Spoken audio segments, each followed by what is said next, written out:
सुप्रभात बच्चों। अब तक हमने कविता में ये जाना कि किस तरह से रानी लक्ष्मीबाई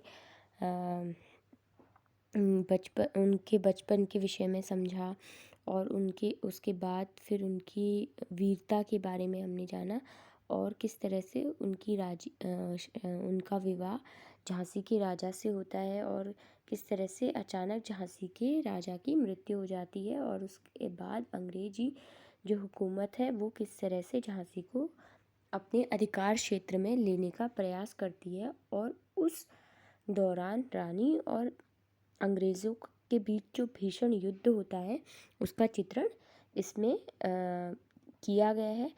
तो आज हम आगे देखते हैं कि किस तरह से रानी लक्ष्मीबाई वीरता से अंग्रेज़ों का सामना करती है और किस तरह से वो वीरगति को प्राप्त होती है।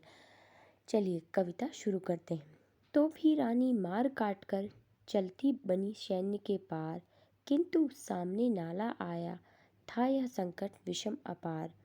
घोड़ा अड़ा नया घोड़ा था, इतने में आ गए सवार। रानी एक शत्रु बहुतेरे, होने लगे वार पर वार।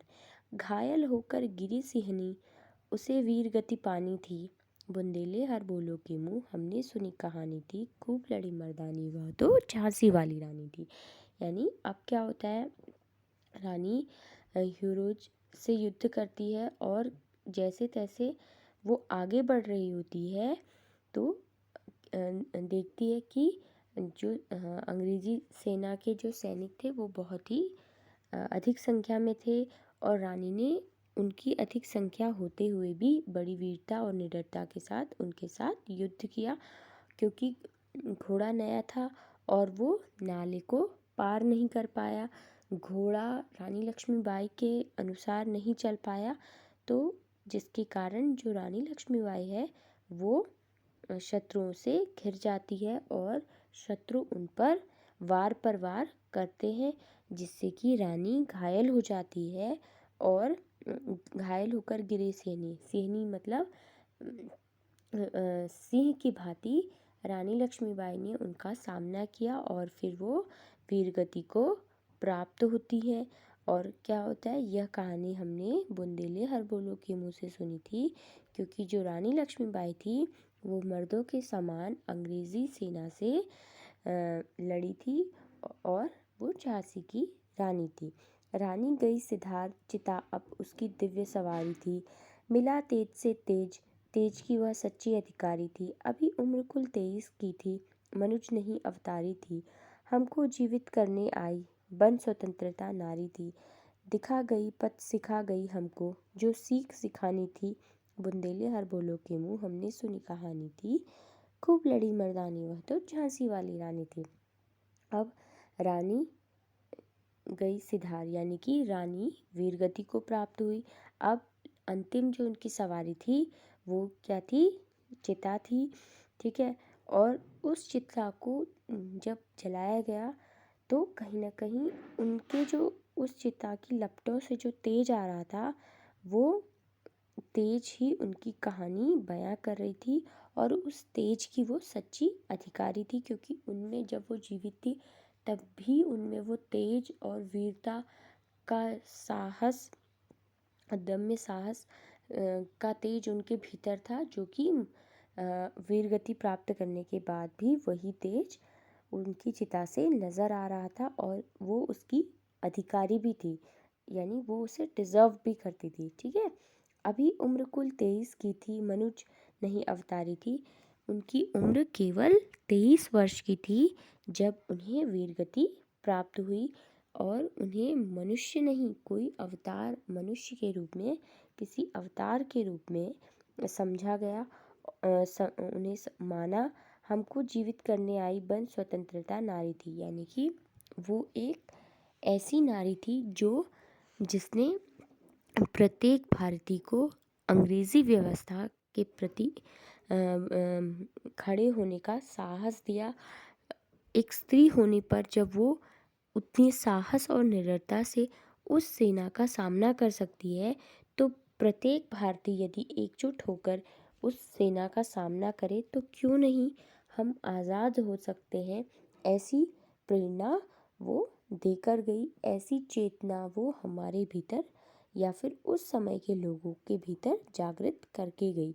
ठीक है, और वो सबको एक रास्ता दिखा कर गई कि यदि हम एकजुट होकर साहस और निडरता से किसी भी क्या कह सकते हैं शोषक शक्ति का सामना करेंगे तो हम अवश्य जीतेंगे, क्योंकि कायरो भरा जीवन जीने से बेहतर है वीर गति को प्राप्त करना, जो कि एक गर्व की बात है। और यह कहानी हमने बुंदेले हरबोलो के मुँह से सुनी थी कि जो रानी लक्ष्मीबाई है वो मर्दों के समान अंग्रेजी सेना से लड़ी थी और वो झांसी की रानी थी। अब आगे है, जाओ रानी याद रखेंगे यह कृतज्ञ भारतवासी, यह तेरा बलिदान जगावेगा स्वतंत्रता अविनाशी, होवे चुप इतिहास लगी सच्चाई को चाहे फांसी, हो मदमाती विजय मिटा दे गोलों से चाहे झांसी, तेरा स्मारक तू ही होगी, तू खुद अमिट निशानी थी। बुंदेले हरबोलो के मुँह हमने सुनी कहानी थी।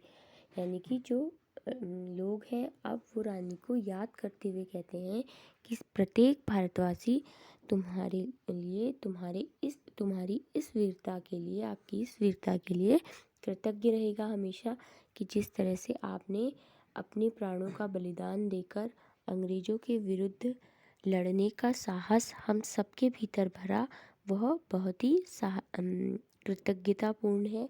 और हम आपका ये बलिदान व्यर्थ नहीं जाने देंगे और इस स्वतंत्रता की लड़ाई में हम भी जिस प्रकार हो सके अपना योगदान देंगे।